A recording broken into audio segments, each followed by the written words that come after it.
Happy New Year to everyone! Ayan, so last day natin today.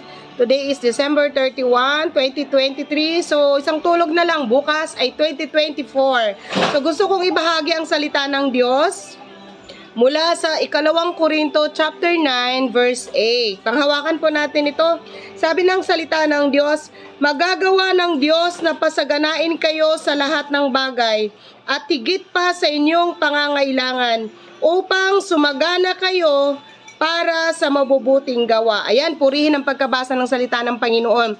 Panghawakan po natin itong pagsalubong natin ng taong 2024 na yung kasaganaan ng Panginoon ay kaya niyang gawin para sa bawat isa sa atin. Kasaganaan sa kalusugan, kasaganaan sa emotional, kasaganaan sa financial, at higit sa lahat, kasaganaang espiritual ang ating pwedeng pagsikapan upang patuloy tayong makapagpanagumpay sa anumang hamon ng buhay habang tatahakin natin ang taong 2024. So, ito yung pangako ng ating Panginoon. Manalangin po tayo.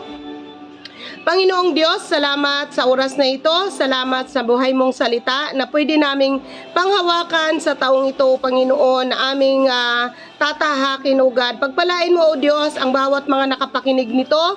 Pagpalain mo, Panginoon, ang bawat nagtitiwala sa iyo. At hayaan mo, Panginoon, Lord, Alleluia, buksan mo rin po, Panginoon, ang pananampalataya ng bawat isa upang patuloy na magkaroon ng tibay, tatag, ang bawat buhay habang kami ay dadako sa taong ipagkakalob mo muli sa amin. Ingatan mo ang aming buhay, ingatan mo ang aming mga pamilya, ingatan mo ang bawat isa. To God be the glory, in Jesus' name, Amen, Amen. So, God bless and Happy New Year!